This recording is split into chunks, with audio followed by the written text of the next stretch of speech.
교재 322쪽입니다. 두 번째로 그리스도에게 맡기신 삼직은 인간의 근원적 소명과 목적에 관련된 것이다. 그리스도께서 제사장, 선지자, 왕의 삼직으로만 세우고 다른 더 많은 직임으로 하지 않은 것이 결코 우연한 일이거나 우발적인 것이 아니다. 오히려 인류와 인간 본성에 대한 하나님의 목적에 기초하고 있다.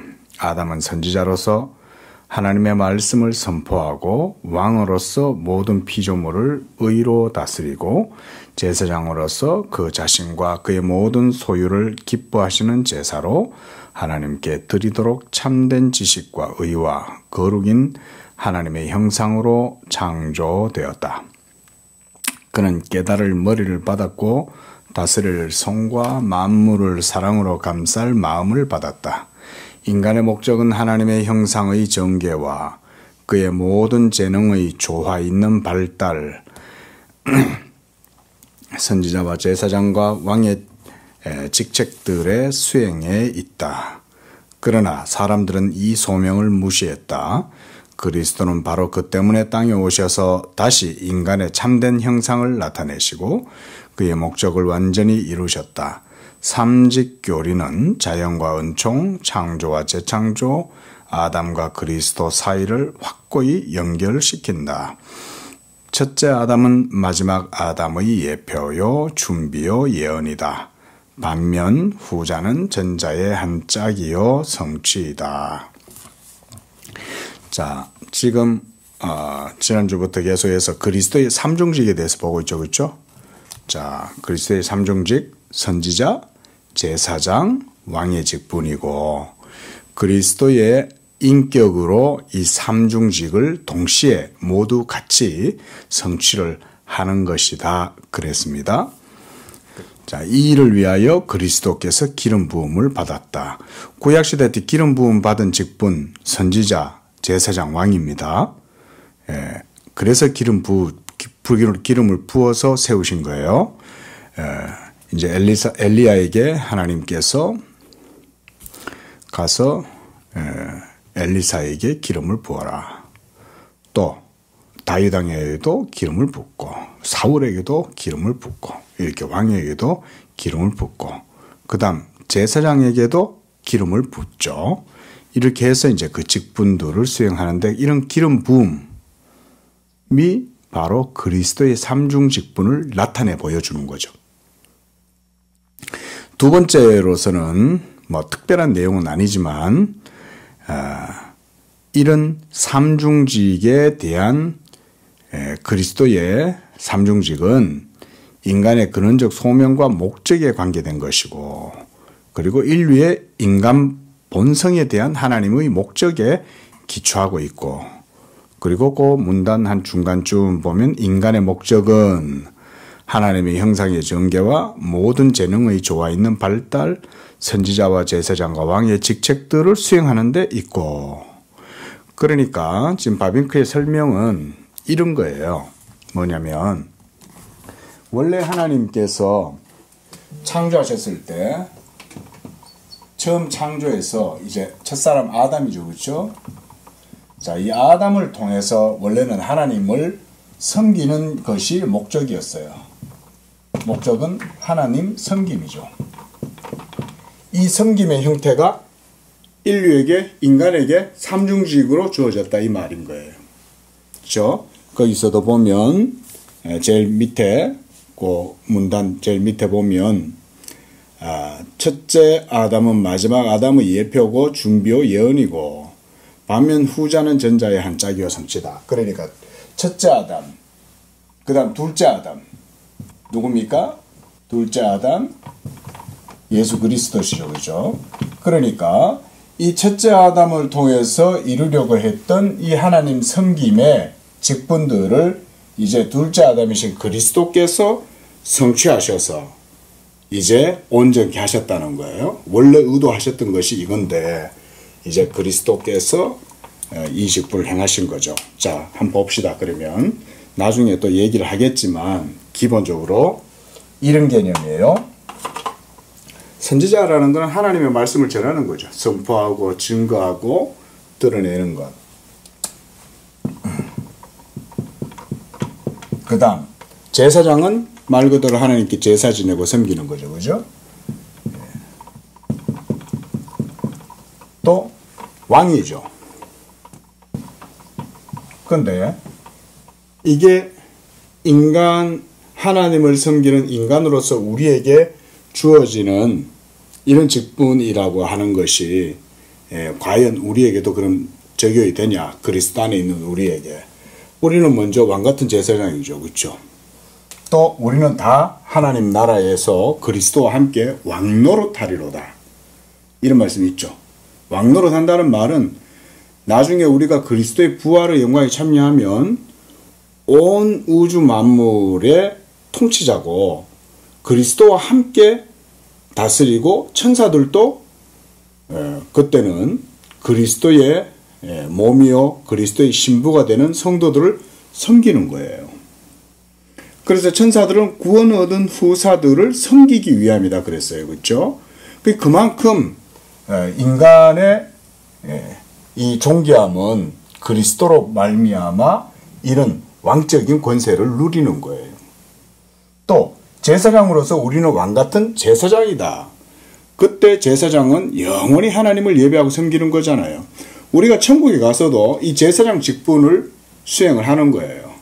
그때는 짐승의 피를 잡아가지고 뿌리고 이렇게 제사를 지내는 게 아니죠. 이때의 제사는 완전히 하나님과의 영적인 진정한 교통 가운데에서 하나님을 예배하는 이런 영화로운 제사장이 되는 거예요. 그 다음 선지자. 모든 세계 만물 가운데에 하나님의 말씀을 해석하고 전하고 그 빛을 해석해서 지적으로 펼쳐 보이는 것. 이런 역할들을 하는 거죠. 첫사람 아담이 사실은 이런 역할을 하는 거죠. 아담은 가장 먼저는 동물들의 이름을 짓죠. 해석하는 거죠.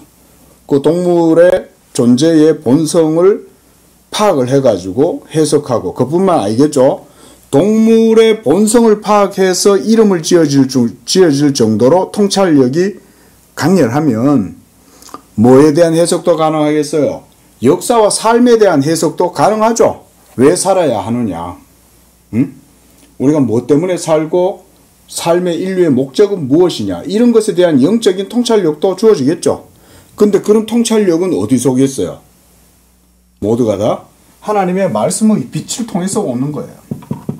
제가 오늘 이거 페이스북에 이제 내가 이제 한 번씩 이 내용을 해설을 해서 올리는데 특히 바빙크가 이제 세계관에 대한 얘기를 했는데 한번 잠깐 볼까요? 일반 계시 쪽에 한번 보십시오. 일반 계시 29쪽. 자, 거기 보면 바빙크가 바로 제가 얘기했던 30쪽에 있네요. 두 번째 문단부터 보면 바로 이 계시의 빛으로 말미암아 인간의 영적 지성이 어떤 일을 하는지에 대해서 바빙크가 잘 보여주고 있어요. 이거 우리 예전에 보긴 봤지만 자 거기 보면요. 두 번째 문단에 보면 두 번째 줄부터 봅시다. 그때 그가 그리스도로 인한 하나님의 지식으로 그의 눈길을 그랬어요.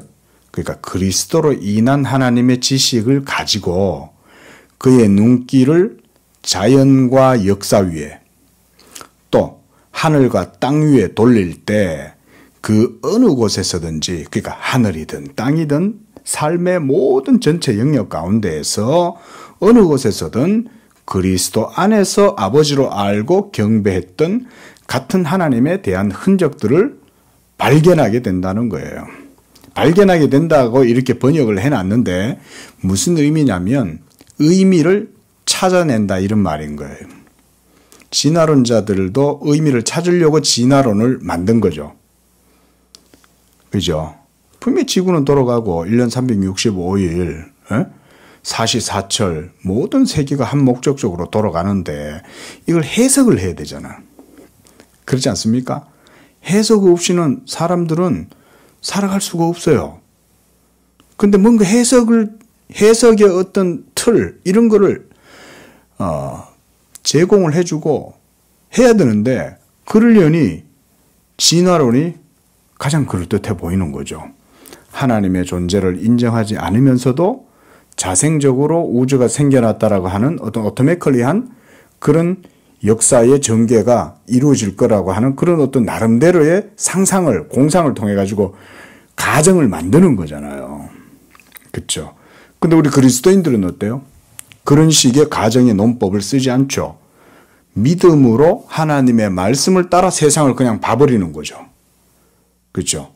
그렇게 되면 모든 세계는 하나님의 말씀으로 지어졌고 그 말씀의 빛 안에서 모든 세계를 바라보면 온 세상 가운데 이러한 하나님에 대한 흔적들을 발견하게 되는 거예요. 저거 그리스도의 말씀에 의해서 생겨난 거야. 저거 하나님 말씀으로 인해서 이루어진 거야. 이런 것들이 보이는 거예요. 관심이 없거나 무지할 때는 그걸 봐도 뭔지 모르는 거죠.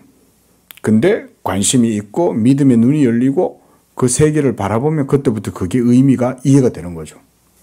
말하자면 지금 그런 얘기인 거예요. 그래서 의의 태양, 이게 이제 제가 독특해서 이게 재미있었어요.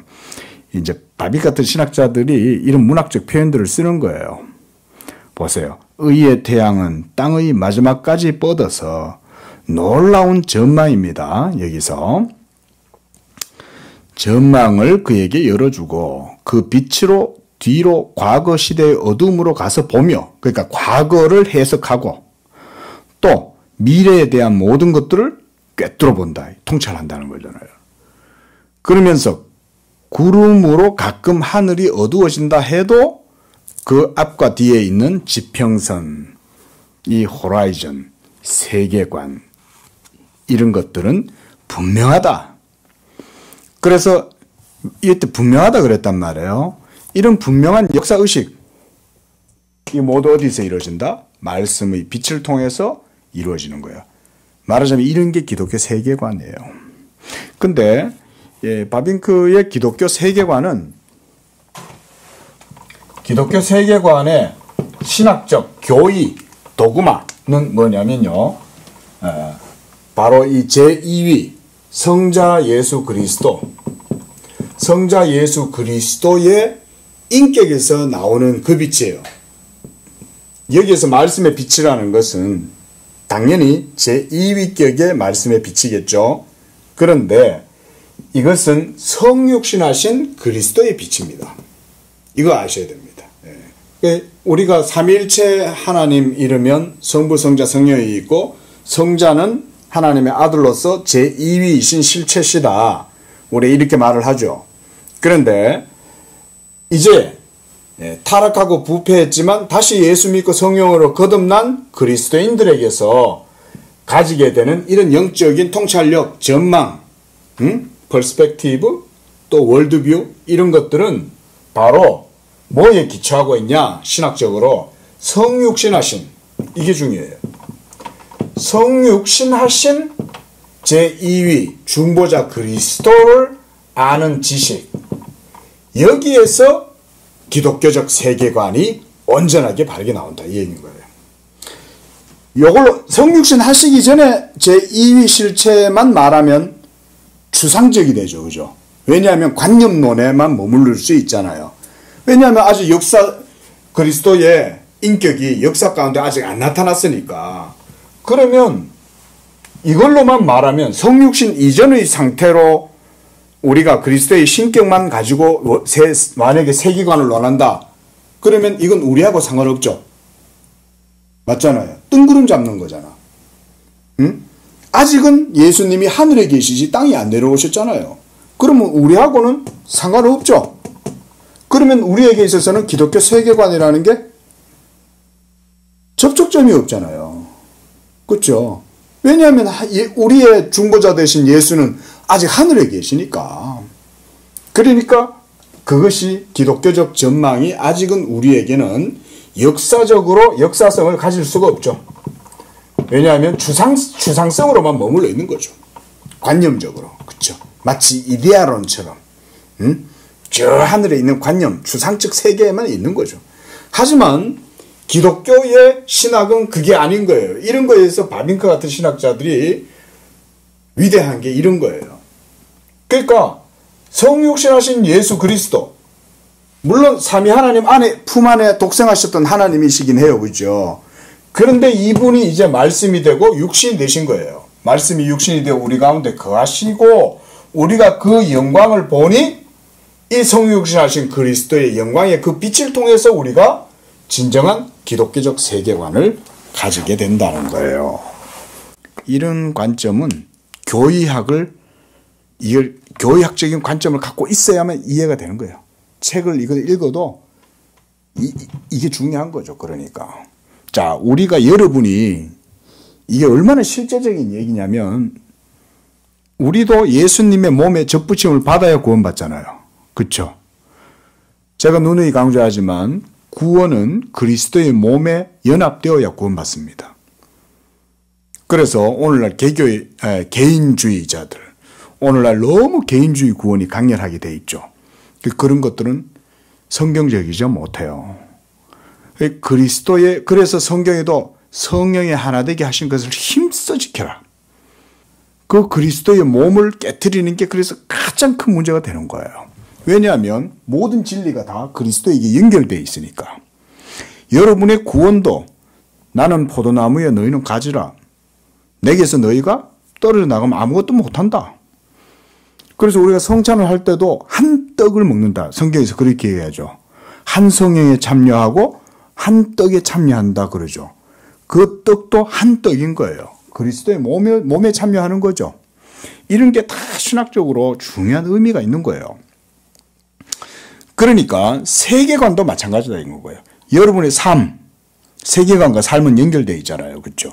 그리고 우리가 어떻게 살아야 하고 왜 살아야 하고 목적이 뭐냐 이런 것들을 다 어디에서 조망을 얻냐. 성육신하신 예수 그리스도의 이 빛, 여기서 모든 것들을 얻는다. 그래서 그 다음 문단도 한번 보십시오. 30쪽. 자, 거기서 바빙크가 이렇게 말해요. 하나님의 말씀의 빛으로 모든 것을 보는 그리스도인은 이러는 거예요. 여기서 하나님의 말씀의 빛은 어느 시대 때 빛이에요? 성육신 이전의 빛입니까? 성육신하고 나서 빛입니까? 성육신하고 나서 빛인 거예요. 이거 잘 아셔야 돼요. 이해되시죠? 자, 가끔 영상을 보다가 처음 보는 분들이 있는 거예요. 근데 이때 말씀도 당연히 신격이신 그리스도의 데이터의 신격이에요. 제2위 그리스도의 신격의 말씀이에요. 동일해요. 그런데 이때는 뭐가 틀려요? 인성을 취하셨잖아요. 그렇죠? 이 인성을 취하신 그리스도의 그 영광이 우리 가운데 성령으로 말미암아 비치는 거예요. 이게 그리스도의 얼굴에 있는 하나님의 영광을 아는 빛인 거예요. 이 고린도후서 4장 16절에 나오는 그 표현이 주 예수 얼굴 영광이 할 때 그 얼굴, 그거는요 성육신하신 그리스도의 얼굴입니다. 이런 중요한 차이가 있어요. 자, 그러니까 결국 세계관이라는 것, 이거는 결국은 이런 그리스도, 성육신하신 그리스도와의 연결 속에서 성도들이 영적 지성의 빛을 얻는 거예요. 여러분이 하나님을 아는 건 성육신하신 예수 그리스도의 빛을 통해서 하나님을 아는 거예요. 그러니까 기독교는 그냥 단순한 관념이 아니죠. 단순한 추상이 아닌 거예요. 여러분들이 성령의 빛으로, 내적 조명으로 하나님의 말씀의 빛이 여러분들의 영혼을 자극하고 여러분 영혼 속에서 지식의 빛을 비출 때 그 빛은 모두가 다 성육신하신 예수 그리스도의 빛이라는 것을 여러분들은 신학적으로 딱 이해를 해 놓으셔야 돼요. 아, 하나님이 나에게 자신을 알려주시는구나. 누구를 통해서? 성육신하신 그리스도를 통해서 알려주시는 거구나. 모든 은사와 은택들은 다 그리스도에게서 와요. 그래서 우리가 그의 몸에 접붙임을 받는 거예요. 몸은 말 그대로 사르스, 육체잖아요. 예수님의 인성에 우리가 연합이 되는 거예요. 그러니까 예수님이 몸을 취하시지 않으면, 인성을 취하시지 않으면 우리는 모든 신령한 은사들을 누릴 수가 없어요. 이런 건 장로교에 다녀도 잘 못 들어요. 너무너무 중요한 칼빈 신학에서도 아주 중요한 핵심 교리인데도 이게 이 복음의 신비잖아요. 생각해봐요. 응? 신성의 모든 충만이 무엇으로 거하시고 그랬어요? 그리스도의 신성의 모든 충만이 그리스도의 육체로 거하는 거예요. 제2위 창세전에 삼위일체 하나님과 함께 계셨던 그 영원한 말씀의 신성의 충만함. 그게 이제는 인성을 취하심으로 그 신성의 충만함이 이제는 육체 안에 거하게 된 거예요. 그러니까 그 충만한 그리스도의 몸의 영광이 이제 복음을 통해서 신약의 교회들이 누리는 거예요. 예? 결코 우리는 지성주의가 아니에요. 지성주의는 자칫하면 이쪽이 빠져버리는 거예요. 우리 기독교는 역사적 계시를 그래서 주장하는 거예요. 역사적 계시라는 말은 하나님의 말씀이 공중에 붕 떠 있다 이런 말이 아니에요. 그렇죠? 역사성이란 말은 직접 우리의 삶 속에 직접적이고 간접적이 아니죠. 직접적으로. 그러면 직접적이 되려면 이 영원한 말씀이 어떻게 우리에게 직접적이 되겠어요? 말씀이 인성을 취하셔서 잘 들어보세요. 인성을 취하심으로 우리 가운데 거하실 때 우리가 그의 영광을 이제 보는 거예요. 우리가 태초에 계신 그분을 손으로 만져보았다. 그렇죠? 예? 우리의 눈으로 보았다. 요한 1서에서는 그렇게 말씀하잖아요. 그게 바로 역사성이죠. 이런 그리스도로 말미암아서 우리가 모든 은총을 직접적으로 받아 누리는 거예요. 예?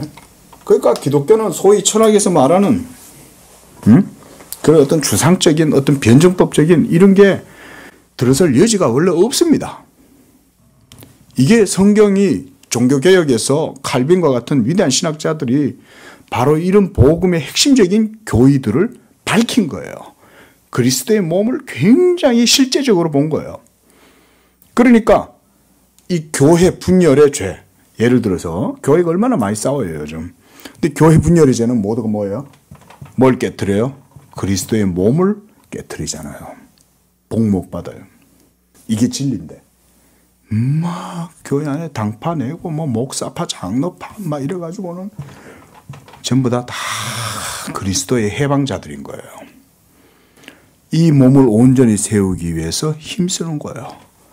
여러분들이 교회에서 진리를 배우는 것도 모두가 이 몸 안에서 모든 얻는 지식들이 여러분들의 삶의 기름짐이 되는 거예요.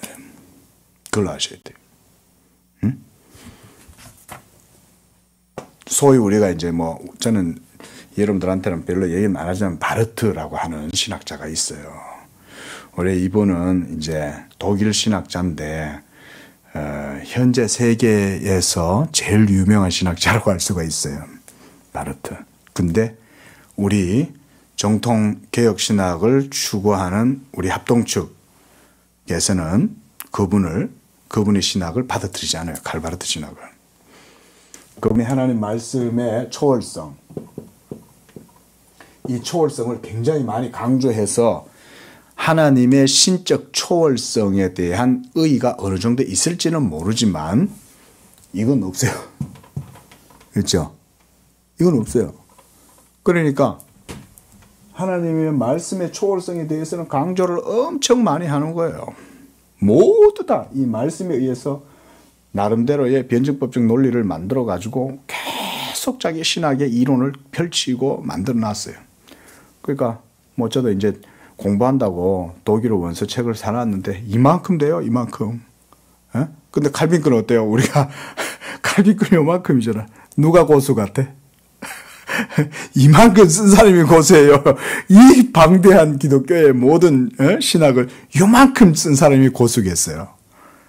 에? 설명하기 어려우니까 이만큼 쓰는 거지.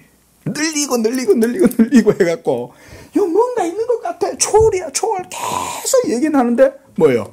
직접성은 없는 거죠. 역사적 직접성은 없는 거죠. 접촉을 못하니까. 접촉이 안 되니까 뭔가 있는 거는 같은데 갔다가 왔다 갔다 왔다 갔다 왔다 갔다 왔다. 그러다 보니까 뭐예요? 말이 되려고 하려니까 어떤 논법이 필요하잖아요. 어법이 필요하잖아요. 그걸 변증법이라고 그러는 거예요. 예. 그러니까 변증법을 가지고는 계속 이 얘기를 하는 거예요. 끝도 없이. 나중에 한번 기회 되면 제가 이거 한번 보여드릴게요. 별로 어려운 것도 없어요. 간단해요. 그냥 말이 말하면 말이 되고, 말이 말한 것을 가지고 말을 하면 그게 말이 되고, 이런 식인 거예요.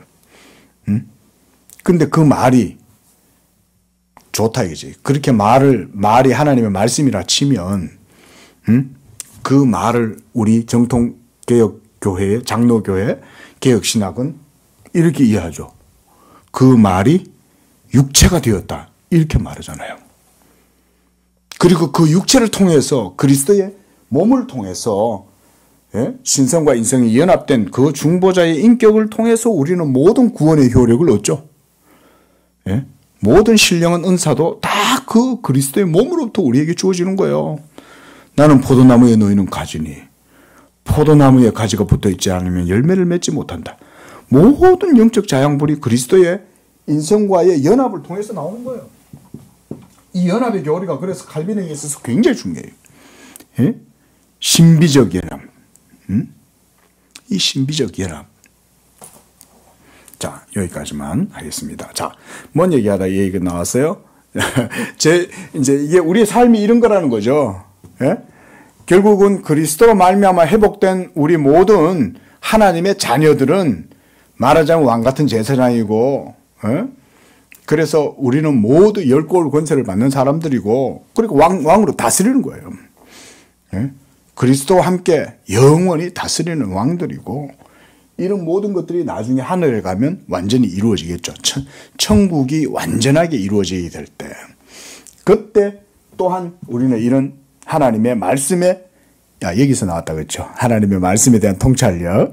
이 빛을 보고 거기서 모든 세계를 하나님의 말씀의 빛을 따라서 해석하고 선포하고 관리하는 거예요. 그러니까 처음 아담에게 주신 하나님이 영적 통찰력이라는 게 이런 거예요. 아담아 이름은 어떻게 지나 한번 보자. 그 자체가 바로 이런 내용이에요. 아담이 그 아담의 본성 속에서부터 나오는 그 계시의 빛을 통하여 모든 세계를 보고 그걸 해석하는 거예요. 진화론은 거기는 조금도 자를 들어설 이론이 없어요. 그 안에는. 아담이 눈을 열고 세계를 바라볼 때 모두가 다 이 말씀의 빛 안에서 모든 세계를 바라본다 이거예요. 자, 셋째로 봅시다. 자, 그리스도 안에 있는 삼직 교리는 직접 구약의 계시와 연결되어 있다. 아담 안에 타락한 인류가 점점 더 부패하자 하나님은 그의 소유로 특별한 민족을 선택하였다. 그의 소명과 관련하여 이스라엘은 민족으로서 선지자적, 제사장적, 왕적 과업을 받았다. 이런 건 이제 우리가 구약을 어떻게 볼 것인가 하는 바빙크의 구약 해석학이 될 수 있겠죠. 그렇죠? 우리가 뭐 이런 데서 안 배우면 배우기 어려워요. 바빙크가 이거 설명을 해주니까 아 그랬구나. 이스라엘은 제사장적, 왕적, 선지자적 그런 역할을 했구나. 이런 걸 보는 거죠. 즉 이스라엘은 죽게 대하여 제사장 나라가 되고 거룩한 백성이 되어야 했다. 이러한 특별한 의미에서 이런 과업은 하나님으로부터 부르심을 받아 이스라엘 중에 선지자들과 제사장들과 왕들로 활동하였던 사람들에게 맡겨진 것이다. 이스라엘은 그 민족 전체로서 여호와의 기름 부음 받은 자라 칭하였을지라도. 참 저도 이제 이 밑줄을 쫙 꺼놨거든요. 이게 이렇게 구약의 이스라엘이라고 하는 어떤 민족 전체를 이렇게 보는 거구나. 이게 그러니까 이스라엘 민족 그 자체가 하나님 앞에서 선지자, 제사장, 왕으로서 하나님이 부르셨다. 그래 따지면 아까 우리가 했던 해석 마지막 천국이 이루어졌을 때도 우리도 그리스도 안에서 그죠? 세세토록 왕노릇 하리로다 그러잖아요. 그리고 세세토록 우리는 그 하나님의 말씀의 빛 안에 거하면서 지적으로 영원한 진리를 바라보면서 그 달콤함 속에서 사는 거예요. 천국 가고 싶지 않아요? 어서 속히 그 천국에 가서 주님의 품에, 아브라함의 품에 안겨서 영원한 아버지의 사랑의 빛이 그리스도를 통해서 우리에게 주어지는 그 한량없는 자비의 빛, 그걸 바라보면서 얼마나 감사하겠어요. 네. 쭉 내려와서 밑에서 네 번째 줄. 전체 민족과 더불어 그들은 자신들로부터 돌아서서 동시에 선지자요 제사장이요 왕이시요 아주 독특한 의미에서 하나님의 기름 부음 받은 자라고 하는 다른 사람을 향하고 있다. 그리스도는 전 구약 계시의 완성이다. 그러니까 모든 구약의 이스라엘의 역사 그 자체가 누구를 보여준다는 거예요? 예수를 보여준다는 거예요. 그러니까 이런 게 말하자면 바빙크의 기독론적 구약 해석이라고 할 수도 있어요. 바빙크 같은 신학자들은 구약에서 이런 식으로 구약 이스라엘 전체를 그리스도에게 연결시켜 버리잖아요. 응? 구약 이스라엘 민족 전체와 전체 역사 공동체가 다 뭘 보여주냐? 그리스도의 인격을 보여준다. 이렇게 말을 해버리는 거죠. 이 대단한 해석이죠. 그리스도는 전 구약 계시에 그러니까 완성인 거예요. 이스라엘의 모든 구약의 이스라엘의 모든 역사와 공동체는 그리스도의 인격을 보여주는 계시의 과정이었던 거예요. 결국은. 그래서 그는 전 이스라엘과 그들의 모든 선지자들과 제사장들과 왕들의 원형이다. 다윗의 원형이 되고 엘리사의 원형이 되고 또 아론의 원형이 되고 모든 제사장들과 모든 것들은 다 그리스도를 보여준다. 원형이다. 그들 안에서 그들을 통하여 자신을 증거하고 자신의 도래를 준비하였던. 자, 도래라 그랬어요. 그죠? 구약의 모든 역사는 뭘 준비하는 거라고 그랬어요? 그리스도의 몸을 준비하는 거라 그랬죠. 그렇죠? 이거 구약에 대한 아주 중요한 이해입니다. 한마디로 구약의 역사, 계시 역사입니다. 계시. 그런데 이 구약의 역사 자체가 전체 모든 과정이 뭘 준비한다? 그리스도의 몸을 준비하는 역사였다. 이렇게 표현할 수 있어요. 323쪽 마지막으로 삼중직 중 한 직책의 방향에서만 다루어 그리스도의 사역이 완전히 정당화되고 있다. 합리주의자들처럼 그 안에서 선지자만 보거나 신비주의자들처럼 제사장의 고난 안으로만 깊이 들어가든지 천년설주의자들처럼 그를 왕으로만 인식한다든지 하는 일방적인 경향들이 있어 왔다. 그러나 우리는 동시에 이 삼중직 모두를 가진 그리스도를 필요로 한다. 뭐 제가 예를 들어서 목사고 집에서는 아빠고 또 학교 가면 또 학생이고 나뉘어져 있습니까? 그런 게 아니잖아요. 모두가 다 유기적으로 연결되어 있는 거죠. 그게 그리스도의 인격 안에서 이 모든 것들이 다 우리에게는 필요한 거예요. 그래서 하나님을 우리에게 선포하는 선지자, 또 우리와 하나님을 화목시키는 제사장, 하나님의 이름으로 우리를 다스리고 보호하는 왕. 자, 우리 교회의 왕 예수님입니다.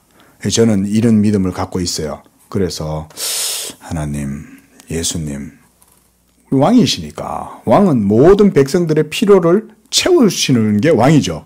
이게 진정한 왕이시죠. 그렇죠? 세상의 왕은 어때요? 세상의 왕은 백성들을 착취하고 기름을 짜내고 피를 짜서 먹고 이러죠. 착취하잖아요. 근데 진정한 왕이신 하나님은 그렇게 하시지 않아요. 자기 백성들의 필요를 채우고 공급해 주는 분이 바로 주님입니다. 또 하나님의 이름으로 우리를 다스리고 보호하신다. 인간 속에 있는 하나님의 형상, 곧 지식과 거룩과 의가 회복되어야 한다. 몸과 영혼, 머리와 마음과 손, 전 인간이 구원받아야 한다. 우리 전체를 완전히 구원하고 우리 안에 있는 원 목적을 완전히 실현시킬 구주가 필요하다. 그런 분이 바로 하나님 앞에서 삼중직을 한 인격 안에서 수행하는 분이어야 된다 이 말인 거예요. 하나님의 말씀을 우리에게 알려주고 하나님과 우리 사이에서 화목 제물로서 자기 자신을 제사 제물로 드릴 수 있는 제사장, 단번에 영원히 자기를 하나님께 드리는 그런 제사장이어야 되고, 또 하나님 앞에서 우리 모든 이들의 왕이셔야 한다 그 말입니다. 자, 그 다음 문단 봅시다. 영원 전부터 기름 부음 받았고 구약시대에 이미 은혜 언약의 중보자로 예비적 활동을 하셨을지라도 그리스도께서 선지자와 제사장과 왕의 직책을 처음 실제로 완전히 취하심은 그가 세상에 오셔서 하나님이여 보시옵소서 내가 당신의 뜻을 행하러 왔나이다 라고 말씀하셨을 때이다. 이 이제 히브리서에 나오는 말씀이고 시편에 나오는 말씀입니다. 그때 처음으로 그는 중보 사역의 수행을 위해 인성을 취하여 갖추셨다. 그가 인간이 되어야 했던 것은 하나님의 이름을 인간들에게 계시하기 위해서였어요. 예. 이 상태로는 어디 있어요? 여기. 그러니까 창세전에 삼일체 가운데 제2위격으로만 계시는 상황에서는 우리가 하나님의 말씀을 그대로 직접 들을 수가 없었어요. 그래서 중보자의 개념이 중요했죠. 중보자. 이 중보자가 구약시대 때 바로 언약의 중보자로서 여호와, 제2위 여호와, 언약의 사자라고 그러는 거예요. 이렇게 해서 이제 구약시대 때 나타나신 아브라함에게 나타나고 삼손에게 나타나고 모세에게 나타나고 야곱에게 나타났던 우리가 그분을 중보자, 언약의 사자라고 말을 하는 거예요. 신학적 이유가 분명히 있는 거예요. 왜냐하면 영원하신 삼일체 하나님, 그분 자신 안에 있는 진리를 우리에게 전해줄 수 있는 그분은 오로지 그 진리를 듣고 보고 배운 자만이 우리에게 알려줄 수 있죠. 그렇죠? 나는 아버지께로부터 왔다. 예수님이 그렇게 말씀하죠. 그리고 내가 와서 너희들에게 아버지께 들은 것을 내가 보고 들은 것을 너희에게 전하였다. 이렇게 말씀하잖아요. 그건 오직 예수님밖에 하나님의 진리를 우리에게 전해줄 수 있는 분이 없어요. 가만히 생각해 보세요, 여러분. 맞는 말이죠. 하나님을 누가 알아요? 에? 이 세상에서 하나님을 누가 알아요? 에? 아니 조라스터 교회 가면 하나님을 알 수 있겠어요? 자라투스트라가 얘기해 줄 수 있겠어요? 예? 피타고라스가 얘기해 줄 수 있겠습니까? 어떤 신비한 깊은 밀교 가운데 들어가면 그거 배울 수 있겠어요? 들을 수 있습니까? 영매들이 들려줄 수 있겠어요? 아무도. 그렇죠? 창조주 하나님, 온 세계 만물 위에 계시고 모든 세계 위에 존재하시는 그분을 범접할 수 없죠. 우리는 그분을. 그분이 만약 우리한테 중보자 없이 다가오시면 어떻게 되겠어요? 죽죠. 그런 게 구약 속에 다 보이죠. 그렇죠? 구약 시대 때 심지어 모세조차도 하나님께서 만나주실 때 가시떨기 나무에 불이 확 탈 때 모세야 거기 멈춰라. 가까이 오지 못하게 하죠. 네 발에서 신을 벗어라. 하나님 가까이 못 가요. 그런 분이 하나님인 거예요. 우리가 그런 진리의 참 하나님을 만나려면 하나님 편에서 우리를 위하여 중보자를 예비해 주셔야 돼요. 이 중보자를 통해서 우리가 하나님을 만날 수밖에 없어요. 이제는. 그래서 구약의 모든 역사 속에 항상 이 언약의 사자가 매개자로, 메디에이터로 역사하시는 거예요. 구약시대 속에. 다 이유가 있는 거예요. 이유가. 그 그리스도가 아니면 우리 하나님을 알 수가 없어요. 그때 처음으로 그는 그의 중보 사역의 수행을 위해 인성을 취하여 갖추셨고 그가 인간이 되어야 했던 것은 하나님의 이름을 인간들에게 계시하기 위해서였고 고난을 받으사 십자가에 죽으시기 위해서였으며 진리의 왕으로 진리를 증거하기 위함이었다. 방금 요 문장이 그 안에 세 가지 삼중직이 다 들었죠. 그죠? 하나님의 이름을 인간들에게 계시하는 것, 이거는 무슨 직분이에요?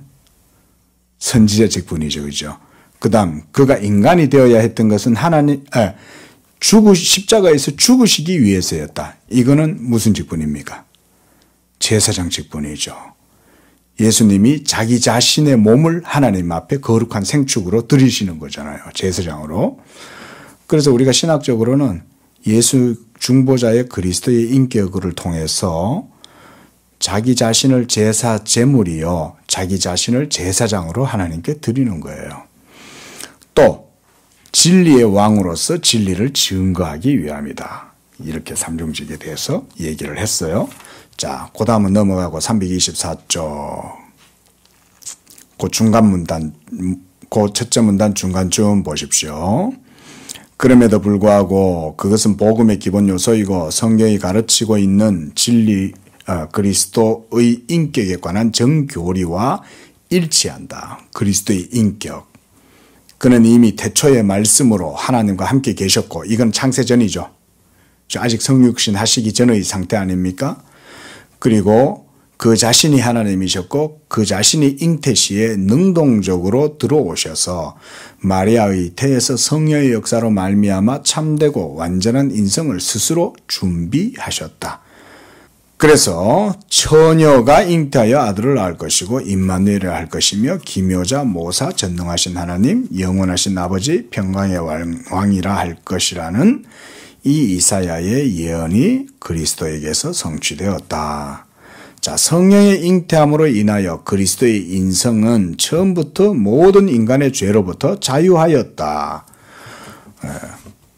하나님의 아들은 한 인격으로 이미 전부터 존재해 왔고 그 인격이 기존의 인간과 결합된 게 아니라 성령의 역사로 말미암아 마리아의 몸에서 그 인성 자체를 스스로 준비하셨기 때문에 자, 요거는 이제 신학적인 표현이에요. 그는 행위 언약 아래에 포괄되지 않았으며 원죄를 입지 않았고 어떤 죄의 부패로도 오염될 수 없었다. 자, 왜 행위 언약 아래에 포괄되지 않았습니까? 아담의 자손이 아니잖아요. 여인의 후손이잖아요. 그렇죠? 아담에게서부터 물려받은 원죄가 예수님의 인성에는 전가되지 않은 거예요. 그래서 예수 그리스도는 죄가 없어요. 죄 없는 상태로 그 육체가 자란 거예요. 우리 아담의 후손들의 생식에 의해서 이제 번성하는 자손들 속에는 죄가 있죠. 자, 지금 이제 잉태가 되어가지고 엄마의 뱃속에, 산모의 뱃속에 있는 태아 속에는 죄가 있을까요? 없을까요? 죄가 있어요. 그 아이가 벌써 꿈틀꿈틀대고 태동을 하잖아요. 그죠? 꿈을 꾸죠? 벌써 아이가 막 벌써 아주 눈에 안 보일 때, 아주 새끼손가락만 할 때부터도 꿈을 꿉니다. 벌써. 의식이 있기 때문에요. 예? 그 의식이 그 아이 속에 벌써 자라나는 거예요. 근데 얘가 벌써 막 꿈속에서 벌써 악한 것을, 악이 그 속에서 벌써 작동하고 있습니다. 벌써. 그 점점점 자라잖아요. 그럼 쌍둥이가 들어가 있으면 그 속에서 싸우는 거예요. 태중에서. 야곱하고 에서가, 리브가 이 태중에서 서로 막 싸워가지고 서로 일찍 나오려고 막. 근데 왜 서로 일찍 나오려고 그래요? 벌써 죄가 내가 이 태중에 있는 다른 인격체보다 내가 더 뛰어나야 되겠다라고 하는 욕망이 있는 거죠. 욕망이 있는 거예요. 내가 더 높은 곳에 올라가야 되겠다라고 하는 어떤 이런 자존적인 이런 관념이 그 아이를 사로잡고 있는 거예요. 그뿐만이 아니죠. 태중에서부터 벌써 죄 짓는 생각을 합니다. 꿈도 죄 짓는 꿈을 꿉니다. 태중에서. 애가 막 태동을 하고 그러잖아요. 근데 그것과 함께 여러 가지 번민도 할 수도 있고요. 이미 태중에서부터 번민할 수 있어요. 왜? 이게 뭐냐? 괴로울 수 있죠. 영혼이잖아요. 태아라도 영혼이라고요. 영혼이다 보니까 괴로운 거예요. 이게 뭐야? 애가 태동하는 게 엄마 나 여기 있어 이렇게 얘기하는 것일까요? 아닐 수도 있어요. 괴롭다 이거지. 나 엄마 뱃속에서 있는데 나 괴로워. 엄마 뱃속에서 평안한 안정감을 얻지를 못하고 이러고 있는 거죠. 죄라는 거는 우리가 핀셋으로 꼭 집어가지고 빼낼 수는 없어도 사람의 영혼 전체 속에 이미 다 사로잡혀 있어요. 근데 예수님은 어땠다는 거예요? 예수님은 배아가 점점 자라날수록 그 속에는 죄가 없기 때문에 그런 게 없었던 거예요. 그래서 고문단 제일 밑에 봅시다. 그러나 그녀는 본래 다른 모든 사람과 똑같았다. 그녀로부터 나신 거룩한 자는 그녀의 본성의 순수성 때문이 아니라 그녀의 태중에서 성령의 창조적이고 성결케 하는 역사 때문에 그래서 죄가 없다 이 말인 거예요. 마리아는 죄가 있어요, 없어요? 마리아는 죄가 있어요. 마리아는 아담의 자손이에요. 그러나 아담의 죄의 형질이 마리아의 태중에 있는 그리스도에게는 전가되지 않는 거예요. 왜냐하면 아담의 씨가 아니었잖아요. 예. 자, 넘어가고요. 자, 첫 번째 줄만 봅시다. 그리스도께서 마리아로부터 입은 인성은 거룩하였을지라도 그 인성은 인성이니까 연약하죠. 이 유리잔 던지면 깨지죠. 육체도 그런 거예요. 육체도 넘어지면 깨지고 피가 나고 상처가 나는 거예요. 그런 연약성을 얘기하는 겁니다. 인성에. 그리고 325쪽 첫째 문단 밑에서 한 6번째 줄. 아담이 왔을 때 그 앞에 모든 것들이 준비되어 있었지만 이건 처음 아담, 첫 아담을 얘기하고요. 그 다음 둘째 아담이신 그리스도께서 땅에 오셨을 땐 아무도 그를 아는 자가 없었고 사관에 이거는 이제 사관, 여인숙 한마디로 그것에 있을 자리도 없었다. 아담은 모든 땅을 다스리고 복종시키기 위해 왔지만 그리스도는 섬김을 받으며 아니라 섬기러 오셨고 많은 사람을 위한 속전으로 자기 생명을 주기 위해 오셨다. 그러므로 지금도 성귀의 신분에 사는 것처럼 하나님의 아들의 성육신은 자신에 대해 겸손한 선한 행위일 뿐 아니라 그것은 동시에 깊은 비하의 행위였다. 비하의 행위는 잉태 자체로부터 시작하여 죽음과 무덤에 이르기까지 그의 전생애를 통해 계속되었다. 요거 중요한 표현입니다. 전생애, 예? 전체 그리스도의 생애, 그리스도의 전생애, 이 전생애를 통해서 그리스도께서 우리를 위한 순종을 행하신 겁니다. 그래서 전생애를 굉장히 많이 강조해요. 자, 넘어갑시다. 고문단 밑에서 세 번째 줄. 그가 아버지 집으로부터 멀리 떨어지면 떨어질수록 우리와 가까워 우리의 죄와 죽음과 교제하셨고, 아주 독특한 표현이잖아요. 우리의 죄와 죽음과 그리스도가 교제했다는 거예요. 담당했다는 표현도 있겠죠. 그렇죠? 담당하셨다는 표현도 되겠죠. 결국 그는 고통의 깊은 심연 속에서 하나님께서 자기를 버리심에 대하여 불평을 토했지만 그때도 다 이루었다는 승리의 소리를 입 밖에 내셨다. 나의 하나님, 나의 하나님, 엘리 엘리 라마 사박다니 어찌하여 나를 버리셨나이까? 어찌하여 나를 버리셨나이까? 이 외침은요, 어떤 의미냐? 간단히 얘기하면 하나님 아버지가 그리스도를 십자가에 내버려 두지 아니하면 우리는 어떻게 돼요? 우리는 구원을 받을 수가 없는 거예요. 그리스도의 외침은 그런 의미예요. 그래서 사실은 하나님 아버지께서 그 인성으로 그리스도를 십자가에 내버려 두실 수밖에 없었던 거예요. 그렇게 해야만 우리의 구원이 이루어지기 때문에 그 자기의 인성으로서 직접적인 모든 고통을 하나님께 그렇게 말하는 거예요. 인성으로. 그러니까 이건 역사적 사실이라는 의미죠. 역사적 사실이었고 인성이 직접 당한 고통이었다는 거예요. 그래서 이런 말 한마디도 그리스도는 그냥 하셨다고 생각하면 안 돼요. 물론 고통이 십자가가 막 데못이 그리스도의 몸을 찌르고 창이 그의 허리를 찌르고 그렇게 했었어도 그럴지라도 그런 모든 과정들은 다 그리스도에게는 필요한 그런 담화들이었다. 우리가 그렇게 이해를 하셔야 됩니다. 자, 계속 이제 그런 얘기입니다. 그리스도께서 인성으로 우리를 위해 낮아지셔서 우리가 비하, 저번에 봤죠? 우리를 섬기는 종의 이 위치에서 인성으로 행하셔야 할 일들을 바빙가 지금 계속 설명을 해주고 있는 거예요.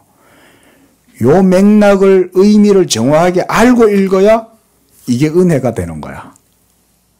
안 그러면 이게 뭔 소리냐, 이게 몰라. 에? 자, 지금 그런 맥락 속에서 우리가 봐야 됩니다.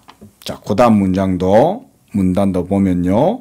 세 번째 줄 보세요. 예수님께서 어린 시절과 젊은 시절을 지냈던 나사렛에서 아직도 감추어진 생활들도, 그러니까 공생애가 시작되시기 이전에, 그쵸?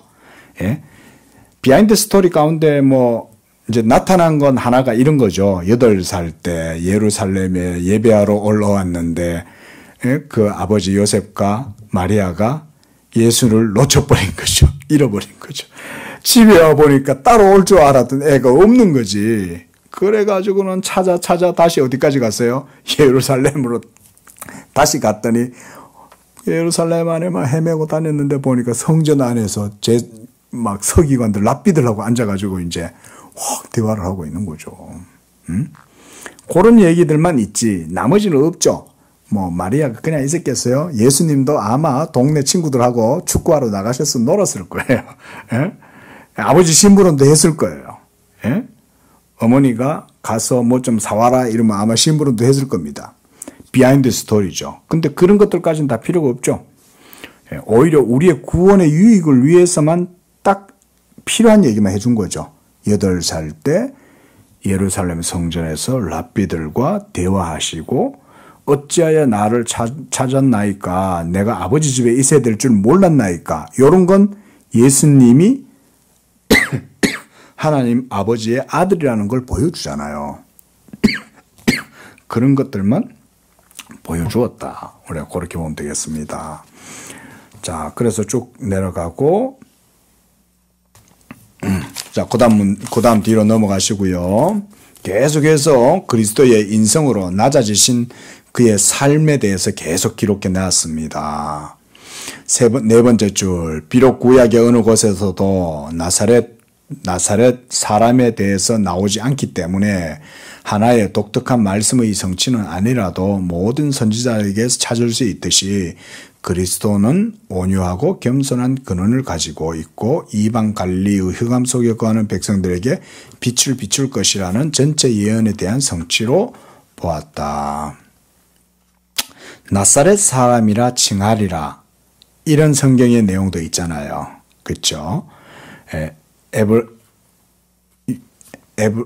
에브라다야, 유대 땅 에브라다야, 네가 결코 작지 아니하다. 너에게서 이스라엘을 다스릴 목자가 나올 것이다. 이런 내용들이 성경에는 많이 예언이 돼 있죠.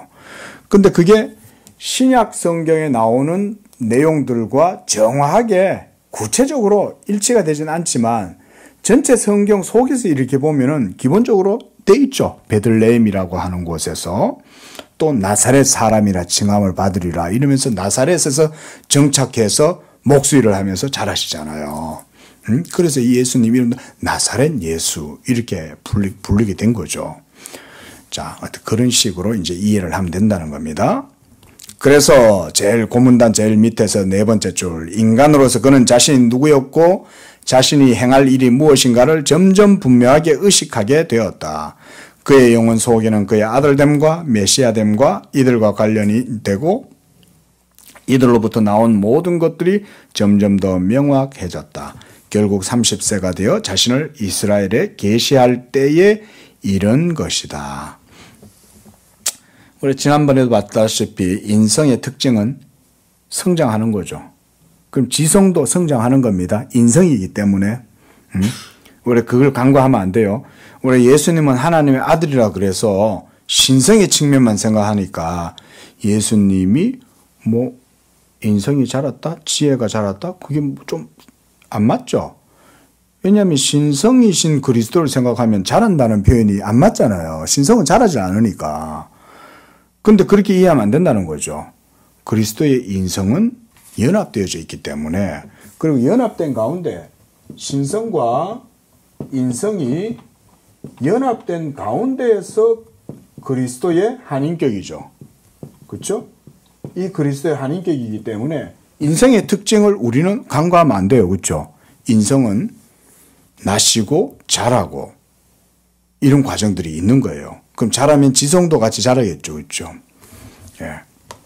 나중에 수염도 나시고 어릴 땐 수염이 없는데 나중에 수염도 나시는 거예요. 그래서 쭉 그다음 제일 밑에 문단 이제는 어디까지 왔습니까? 세례 요한. 세례 요한을 만나던 이제 공생애가 시작되는 그 단계까지 온 거죠. 그래서 327쪽 그 첫째 문단 밑에서 두 번째 줄 세례 요한은 세례를 반대했지만 예수님은 그것을 그에게 종용하여 이르기를 자신에게 세례를 베풀어 모든 의를 이루는 게 합당하다고 하셨다. 모든 의를 이루는 게 합당한 거죠. 세례 요한은 놀란 거죠. 딱 봐도 세례 요한은 영적인 눈이 열려있고 성령 충만한 사람이니까 이 그리스도의 인성 뒤에 베일에 감춰져 있는 신성도 보는 거죠. 하나님의 아들이니까 보라 세상 죄를 지고 가는 하나님의 어린 양이로다. 그리스도를 알아봤어요. 세례 요한은. 이미 태중에서부터 그리스도를 알아본 게 세례 요한 아닙니까? 예? 엘리자벳의 태중에서 6개월 됐을 때 이제 천사로부터 성령으로 잉태된 자기 안에 이제 아기 씨가 이제 딱 착상이 됐다는 걸 알고 막 자기 사촌 누이한테 간 거죠. 왜 갔습니까? 천사가 너의 친척 엘리자벳이 벌써 애도 못 낳을 여자가 애를 낳았다 이제 이 얘기를 하는 거잖아요. 그러니까 엘리자벳한테 찾아간 거예요. 그랬는데 딱 엘리자벳의 마당에 들어서자 마리아가 언니 나왔어 이럴 거 아니야. 언니 저예요 저. 얼마나 나이 차이가 많았겠어요. 근데도 마리아의 소리가 들리는데 엘리자벳의 뱃속에 있던 태중에 있던 이 세례 요한이 막 그리스도다 그리스도다. 그거 어떻게 하냐고 그거를 애가. 예? 성령이 벌써 엘리자벳의 그 태중에 있는 세례 요한에게 감동을 주셔가지고 마리아의 몸에 이제 방금 잉태된 그 씨가 다윗의 자손 그리스도라는 것을 아는 거죠. 세례 요한은 뱃속에 있을 때부터 그리스도를 알았던 거야. 그러니까 다 이렇게 오는데 어찌하여 당신이 나에게 세례를 받으려 하시나이까? 제가 당신에게 세례를 받아야죠. 그런데 정작 주님은 여기서 뭐라 그랬어요? 그렇게 하지 마라. 응? 당신 세례 요한이 예수님에게 세례를 베풀므로써 하나님의 의를 이루는 게 합당하다는 거죠. 왜? 세례를 받는 것이 그리스도의 직분에 중요한 역할을 하기 때문에 자, 그까지만 설명드리고 쭉 넘어가서요. 그 다음 문단 제일 밑에서 거기도 세 번째 봅시다. 예수님에게 있어서 요한의 세례는 하나님의 전 뜻에 대한 장엄한 복종이다. 이게 이제 세례받음, 예수님이 세례를 받은 내용이에요. 그의 모든 백성과 공식적인 교제에 들어감이다. 그리고 메시아적 활동 무대에 들어서는 왕적 이보다 이렇게 이제 옛날 말로 번역을 해놨습니다. 한마디로 뭔 말이냐면 세례를 받으심으로써 메시아 직분이 공식적으로 시작이 되는 거예요. 이걸 통해서. 그리고 그때 세례를 받음은 누구를 위한 세례일까요? 우리를 위한 세례인 거예요. 예수님 자신은 세례를 받을 필요가 없어요. 왜냐하면 제 세례는 죄사함의 세례잖아요. 근데 예수님은 필요가 없죠. 그런데도 자신이 그걸 받으시는 거죠. 우리를 위해서. 우리의 자리에 서시기 위해서. 지금 여기서 그런 세례의 의미를 설명하고 있는 거예요. 바빙크가. 자, 조금만 더 봅시다. 그 다음 문장만 보고 마칩시다. 따라서 그의 세례는 다른 사람들의 세례와는 다른 의미를 갖는다. 우리는 죄 때문에 세례를 받지만 예수님은 여기서 뭐 번역한 대로 왕적 이보인 거죠. 말하자면 예수님 개인적으로는 회개와 용서의 인표를 받지 않았지만 그러나 그는 자신만이 이들을 줄 수 있는 것처럼 거기에 성령과 불로 세례를 받았다. 후대의 어떤 분파들은 그의 세례 시에 처음 신성 혹은 능력이 인간 예수와 결합하였다고 생각했다. 이거 이제 이단입니다. 소위 말하자면 이제 입양설 이런 게 있어요. 이단설 가운데. 뭔 말이냐면 원래 그리스도는 신성과 인성이 연합된 하나인격이 아니라 그냥 평범한 인간 예수였어요. 신성은 없었어. 그런데 자라다가 보니까 이 나사렛 예수 안에 말하자면 종교적 탁월성, 천재성이 있었던 거예요. 그러다 보니까 어떤 신적 의식이 적당한 때가 되어서 갑자기 그에게 임한 거야. 생긴 거야. 없었던 게. 그래가지고 그가 그때부터 말하자면 존재가 한 등급 이제 올라간 거죠. 높아지면서 신적인 의식을 갖게 되었다. 그래서 자기를 그리스도라고 인식하기 시작했다. 이런 식의 이제 이해입니다, 이게. 그래서 신성 혹은 능력이 인간 예수와 결합했다. 이런 식이잖아요. 이런 거 되게 많아요, 오늘날도. 특히 이제 사이비 교주들이 자기를 이런 식으로 묘사하겠죠. 나 그냥 평범하게 그냥 살았는데, 우리 어릴 적에 고향에 그런 애가 하나 있었어요. 저 신촌에 사는, 신촌이라고 약수물 나오는 동네인데, 오늘날 막 걔에 대한 소문이 막 도는 거야. 애가 좀 이상해졌다는 거야. 자기를 막 교주처럼 막 신성시하고 자기를 따르는 애들 앞에 막 자기 대단한 존재처럼 그런 식으로 애들을 막 부리고 그러더라는 거예요. 한마디로 이제 마귀의 시종들이죠. 마귀의 시종들. 박대서이든 이만희든 통일교의 문선명이들 다 그런 거 아니에요? 어느 날 자기한테 뭔가 특별한 게 임했다고 얘기하는 거 아니에요? 그래가지고는 무슨 피가름의 교리다 이러면서 그런 걸 만들어 갖고 말이죠. 그러는 거죠. 그 악마의 씨앗들입니다. 그런 사람들이 역사 속에 그 마귀의 종들이 그렇게 등장하는 거예요. 자, 그래서 이런 관념들은 일종의 이단들의 생각이다. 왜냐하면 그것은 잉태의 말씀이 육체가 되심이 잘못되었기 때문이다. 그럼에도 불구하고 예수의 세례는 그의 사역을 위한 완전한 준비였음이 분명하고, 쭉 내려와서 밑에서 세 번째, 그것이 소수에게만 이해되었을지라도 예수님의 세례의 날은 이스라엘에게 자신을 나타내는, 등장시키는 공식적인 행사였다 이 말인 거예요. 세례 요한이 그리스도를 이스라엘 가운데 등장시키는 역할을 한 거예요. 이가 바로 메시아다. 이가 바로 구약의 모든 율법과 선지자가 오리라고 했던 바로 그분, 하나님의 어린 양이다. 나는 그의 신발끈도 묶고 맬 수 없는 그 정도로 대단한 분이다, 이분이.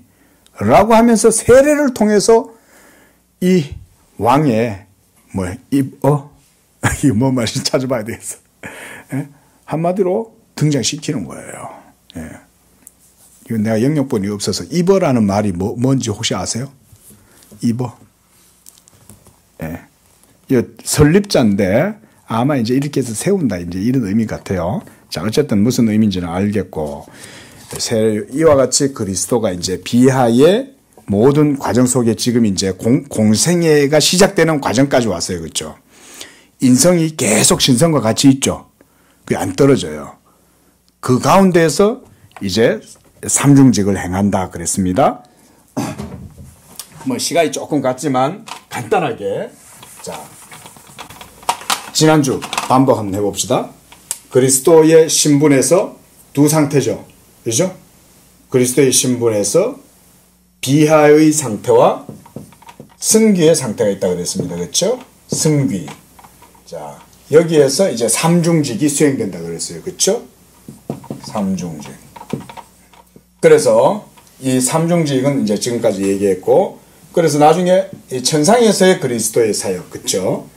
비하의 상태, 즉 지상에서의 그리스도의 상태에서 이 삼중직이 인성을 취하심으로써 이루어졌다는 걸 계속해서 얘기하고 있다. 이런 게 기독론입니다.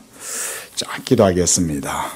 자비로우신 주 하나님 아버지, 오늘 또 이 귀한 도서를 통해서 그리스도의 중보자의 직분 가운데 특별히 지상에서 비하의 사역들 상태에 대해서 그가 삼중 직분을 어떻게 우리를 위하여 행하셨는가라는 내용들을 우리가 보게 되었습니다.